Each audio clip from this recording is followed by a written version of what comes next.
Hai everyone, Assalamualaikum warahmatullahi wabarakatuh. Hari ini kita ketemu lagi. Mohon maaf sebelumnya ada beberapa kendala teknis perihal sinyal ya, koneksi. Maka Ibu belum bisa kemarin mengupload dan juga ada kondisi Ibu yang kurang fit.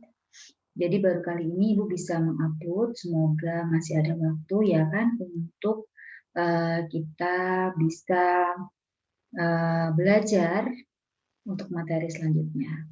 Apa materinya? Ini materinya.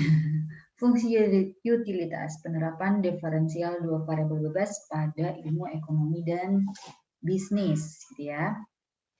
Oke, sebelumnya apa sih fungsi utilitas itu? Ada yang tahu nggak? Jadi gini, kalau kita ngomongin fungsi utilitas itu, kita pahami dulu bahwa setiap orang memerlukan konsumsi barang dan jasa untuk memenuhi kebutuhan ya, kebutuhan untuk sehari-hari agar bisa mempertahankan kelangsungan hidup. Lah, barang dan jasa yang dikonsumsi oleh setiap orang dan konsumen itu bermacam-macam kan jenisnya, jadi tidak satu jenis aja. Kamu mandi aja kamu pakai sabun, pakai sampo dan lain sebagainya, banyak banget ya kan, tidak hanya sabun aja, tidak aja sampo saja kan gitu kan. Nah, di samping itu, setiap konsumen yang rasional akan berusaha untuk memaksimalkan kepuasan atas barang-barang yang dikonsumsinya. Dan itu sudah otomatis gitu. Sudah otomatis mereka akan membuat sebagaimana mungkin barang-barang yang dikonsumsi itu menjadi memberikan kepuasan untuk mereka atau untuk konsumen ya. Nah, di dalam dunia nyata, seorang konsumen akan memilih dari sekian banyak ribu tawaran barang atau jasa untuk dia ambil sebagai keputusan penggunaan atau dikonsumsi. Nah, tetapi untuk memudahkan analisis, maka kita memisahkan saja hanya ada dua barang yang dikonsumsi, misalkan X dan Y gitu ya. Dan kombinasi konsumsi dari dua macam barang atau jasa yang akan dianalisis dengan menggunakan kurva inference. Hal ini dikarenakan bahwa kurva inference merupakan semua kombinasi dari dua macam produk tadi X dan Y. Nah,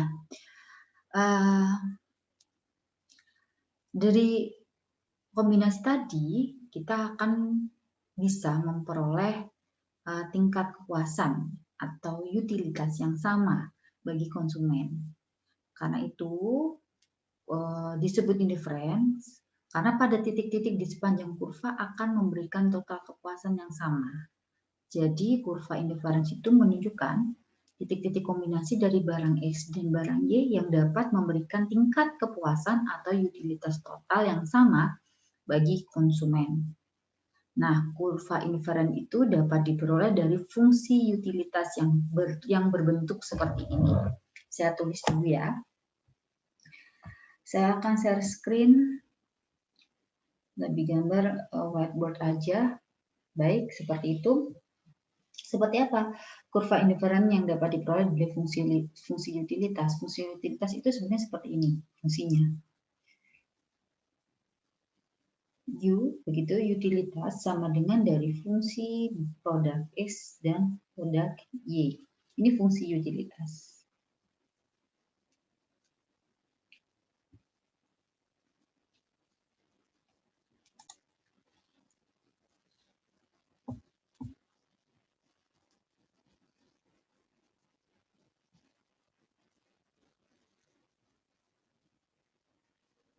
Oke, di mana U di sini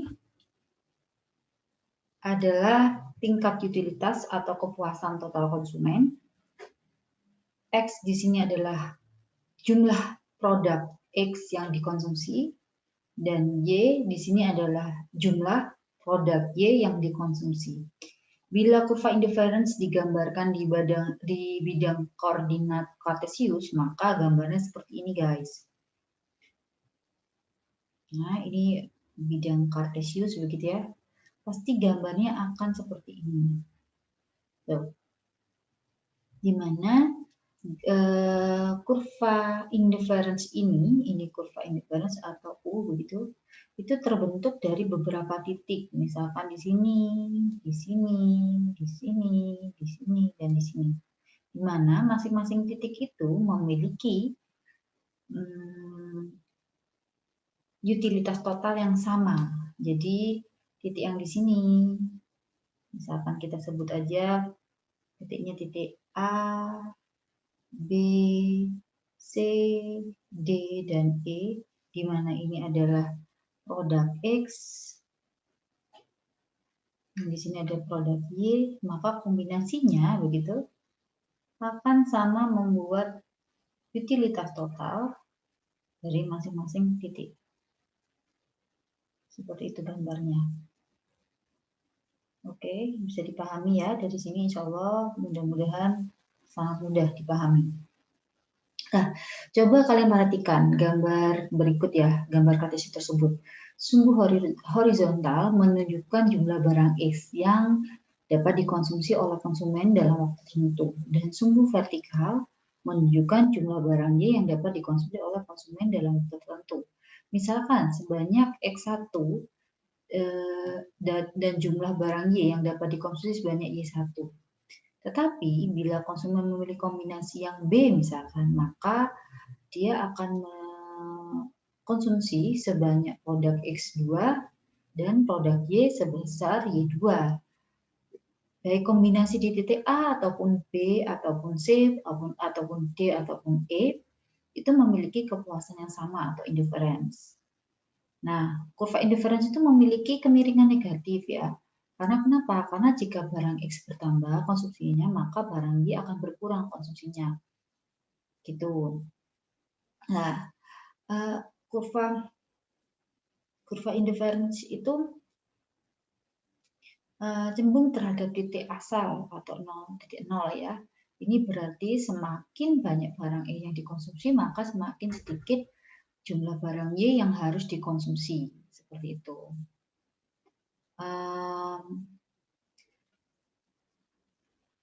Dan hal ini dikenal sebagai hukum tingkat substitusi marginal yang menurun. Dengan kata lain, semakin langka atau search dari barang tersebut, semakin besar pula nilai substitusinya terhadap suatu barang yang digantikan. Jadi jika secara matematis, kurva indifferent ini akan mempunyai kemiringan ya, kemiringannya adalah delta Y per delta X. Ini kemiringannya.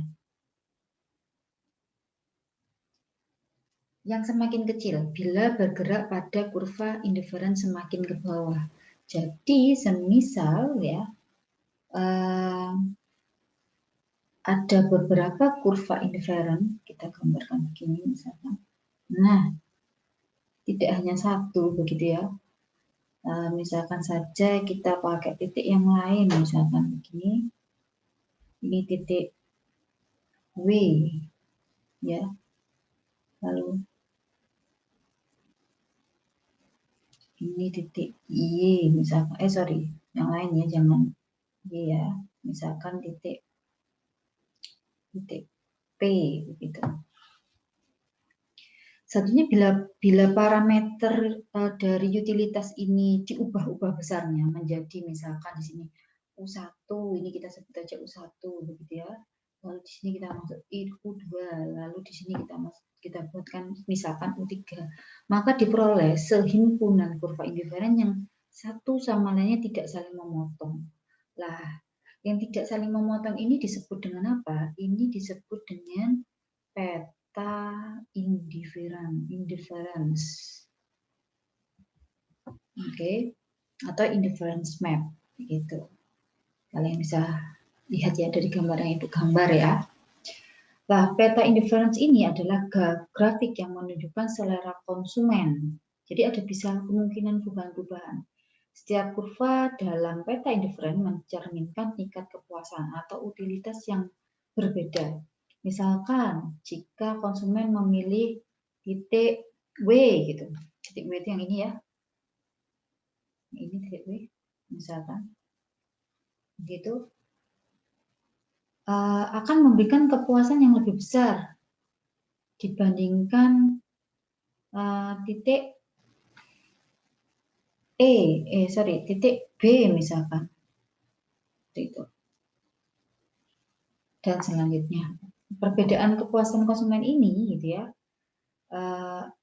terletak pada titik-titik tersebut yang membedakan dari masing-masing utilitas. Jadi kurva indiferen yang terletak semakin jauh dari titik menunjukkan tingkat konsumsi barang yang lebih banyak atau tingkat kepuasan total yang lebih besar. Ya, kurva indifference itu tidak saling berpotongan satu sama lain. Ini membuktikan gitu, di mana dua kurva indiferen tidak saling berpotongan satu sama lain. Seperti itu. Nah, bagaimana beberapa contohnya, gitu ya, beberapa contoh pemahaman atau studi kasus dari kurva indiferen dari fungsi utilitas ini, kita bisa pelajari dari sini. Misalkan seperti kurva indiferen yang berbentuk lingkaran. Nah, kalau sudah ada kurva indiferen yang berbentuk lingkaran, itu berarti konsep persamaannya adalah X kuadrat ditambah Y kuadrat sama dengan A kuadrat. Di mana titik pusatnya ya, itu dipindah bukan 0,0 lagi, tapi berpindah ke titik A, A. Sehingga rumusnya kita bisa pahami bahwa X min A kuadrat ditambah Y min A kuadrat sama dengan A kuadrat.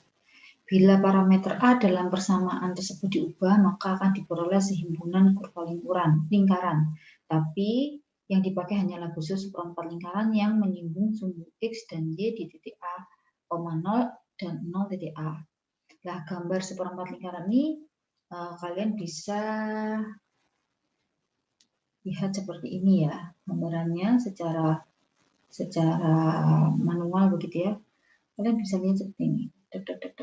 Koridor jalan, nah, lagi. Lalu selanjutnya begini.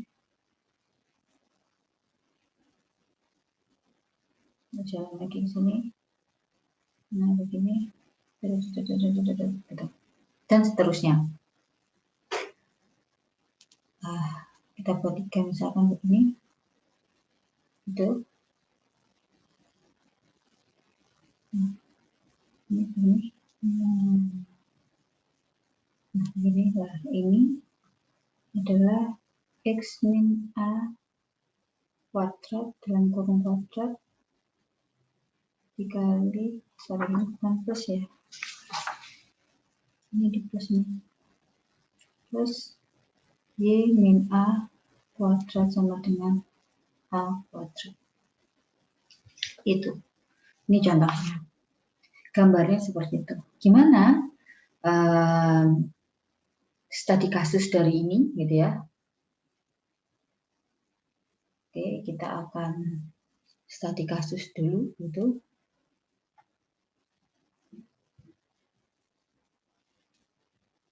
Oke, kita akan studi kasus.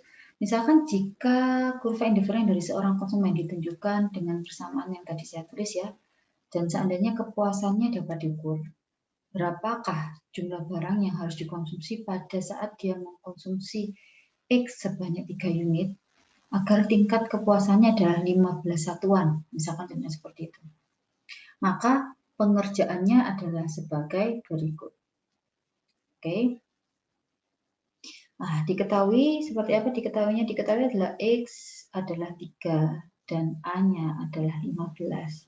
Kita masukkan rumusnya dulu. Rumusnya tadi seperti apa? X min A dalam kurung kuadrat ditambah Y min A kuadrat sama dengan A kuadrat. Kalian masukkan saja di sini. Kalian bisa masukkan di sini. 3 min 15 dikuadratkan ditambah, karena Y-nya tidak diketahui maka tulis aja Y, karena A-nya diketahui maka ditulis 15.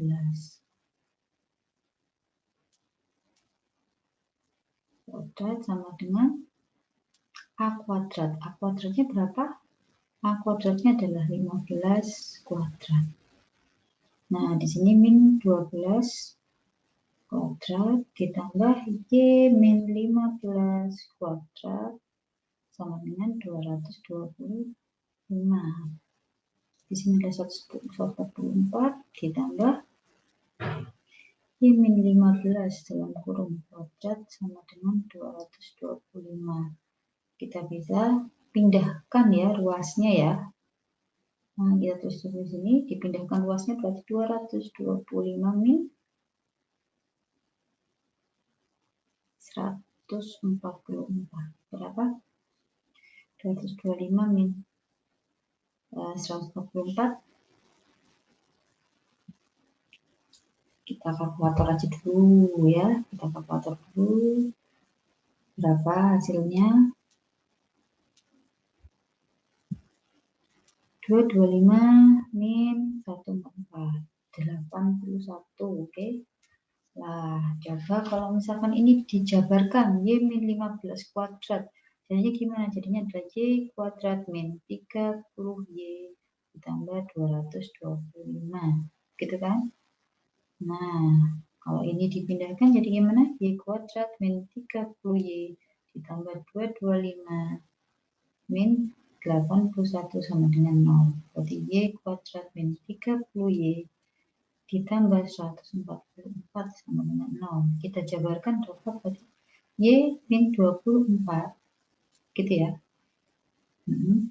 Dikali Y min 6 sama dengan 0. Berarti dari sini kamu memperoleh Y1 sama dengan Y1 sama dengan 24 dan Y2 sama dengan 6. Oke. Nah, ini. Nah, berarti pemahamannya apa? Kalian setelah mengerjakan ini tidak berhenti di sini. Kalian harus menganalisisnya dulu gitu. Jadi analisis seperti apa? Jadi bila barang X dikonsumsi sebanyak 3 unit, maka jumlah barang Y yang akan dikonsumsi adalah 6 unit dengan tingkat kepuasannya tetap 15 satuan. Sedangkan jika Y sama dengan 24, maka tidak memenuhi kurva indifference. Karena apa? Karena bukan seperempat lingkaran yang menyinggung sumbu X dan Y. Begitu. Kalian bisa dapatnya dari mana? Kalian bisa gambar nih satu persatu titik-titiknya dari X dan Y yang tadi sudah kita peroleh. Ya, yang mana nih yang X yang bisa digunakan? Ternyata X yang bisa digunakan adalah X yang ini. Yang ini bisa masuk ke dalam seperempat lingkarannya ini. Tidak, dia tidak masuk dalam seperempat lingkaran. Seperti itu ya.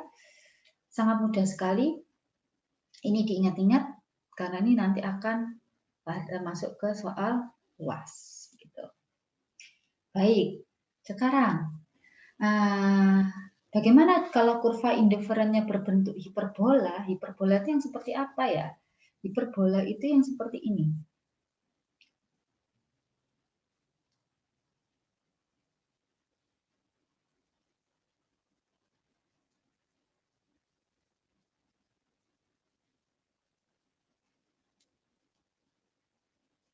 Nah, seperti ini gambarnya yang hiperbola. Gitu. Ini yang hiperbola di mana X plus H begitu ya.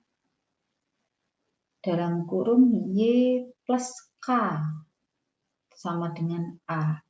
Hiperbola sama sisi, di mana XY sama dengan A yang dapat digeser sejajar sampai pusatnya berimpit dengan titik min H, min K. Jadi kalau titik min H, min K itu di mana? Di sini, min H, min K. Jadi bisa berimpit sampai ke sini nih. Nah, ini sampai berimpit sampai sini nih, impitannya. Impitannya ini nih, lah, impitannya ini sampai bisa menyentuh ini. Ini titik ini adalah min H, min K. Seperti begitu. Di kuadran ketiga, sehingga persamaan yang diperoleh seperti saya tulis ini. Jadi sumbu asimptotnya jika X sama dengan min H dan sumbu asimtot dasar Y sama dengan min K, di mana titik potong pada sumbu X adalah A min K min H, ini dalam kurung ya, koma 0. Nah, nih. Titik potong sumbu Y-nya gimana? Ini titik sumbu potong pada X ya. Nah, pada Y-nya sama dengan 0, dalam kurung A per K min H dua kurung. Jika parameter A dalam persamaan tersebut diubah, maka akan diperoleh sehimpunan kurva hiperbola yang sama sisi. Tapi yang digunakan hanyalah bagian hiperbola di kuadran pertama. Ingat ya, di kuadran pertama. Kurva indiferen yang berupa sehimpunan kurva hiperbola di kurva yang pertama. Begitu. Nah, contohnya seperti apa? Yuk kita latihan soalnya juga.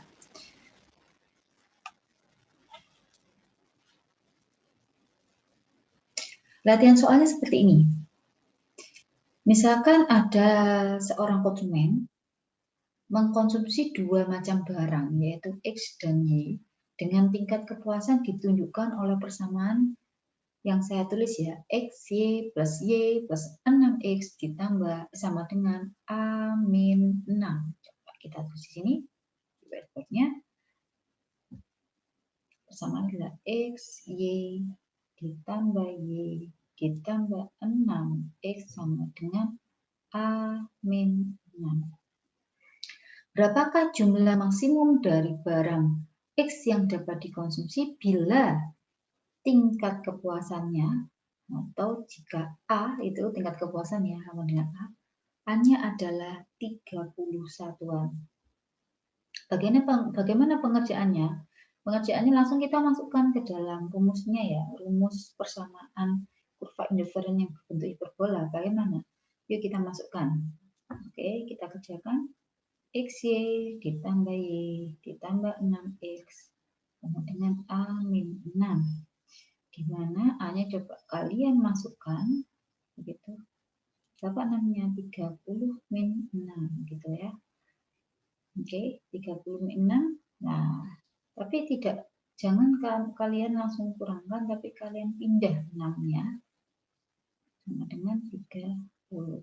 Dari sini kalian bisa ubah persamaannya, sangat bisa. Kalian keluarkan Y-nya dulu. Y X plus 1, jadi begitu ya. Ditambah 6X plus 1 sama dengan 30. Gitu. Nah, dari ini bagaimana? Dari ini Y X plus 1 ditambah 6X plus 1, maka bisa sederhanakan menjadi X plus 1 dikali Y plus 6 sama dengan 30. Maka dari sini kalian memperoleh, maka titik pusat hiperbolanya di mana? Atau titik min H, min K di mana? Di min 1, min 6. Kan sudah diperoleh ya. Jumlah maksimum barang yang dapat dikonsumsi terjadi bila tidak ada barang Y yang dikonsumsi, yaitu Y sama dengan 0. Atau X-nya berapa? X-nya adalah, kita masukkan aja, 30 per 6 min 1, yaitu 4. Gitu ya.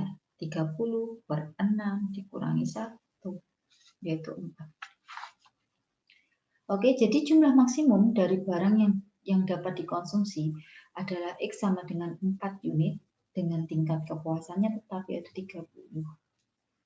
Gitu ya.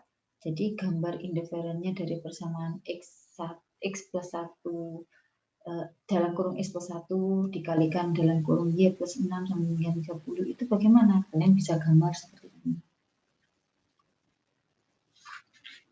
Ini begini ya, kita buat contoh aja begini.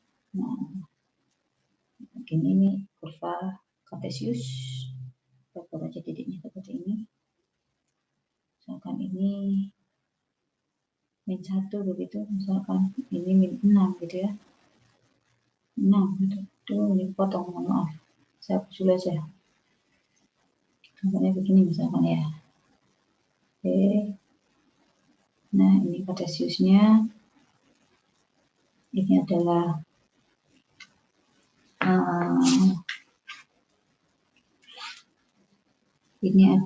titik pusat hiperbolanya. Dan tulis dulu di sini, misalkan ini adalah min 1, di sini adalah min 6. Di sini adalah titiknya. Nah, seperti ini. Ya. Ini adalah titik persamaannya. Lalu kalian dapat tadi adalah titiknya adalah 0,4. 0 x ini 0,4, misalkan di sini 0,4 ya, 0,4. Lalu kalau misalkan kalian bikin titik 2 di sini, misalkan pasti di sini adalah 4. Kalian coba masukin ya, dicoba-coba gitu kan. Itu 2,4. Nah, kan akan bisa lihat kalau misalkan 0 bagaimana? 0 pasti dia akan di titik 24 gitu kan. Maka titiknya adalah 0,24 gitu. Nah, kan bisa gambar grafiknya kayak gini.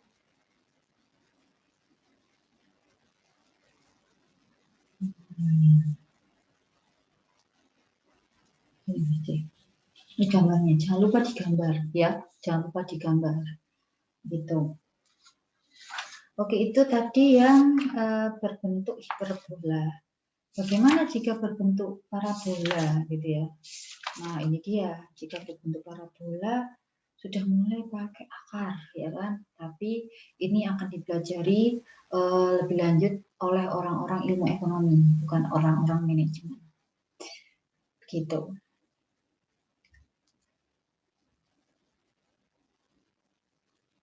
Baik, begitu fungsi utilitas ya untuk part yang pertama. Kita ketemu di part selanjutnya. Perihal apa? Perihal saya cek.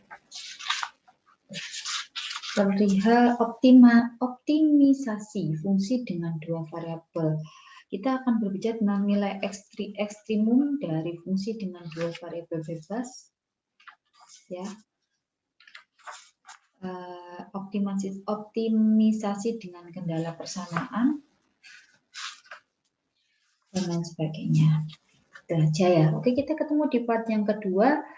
Ini tidak ada latihan, tapi latihan-latihan yang Ibu sampaikan tadi kalian coba sendiri dengan contoh yang Ibu beri tadi.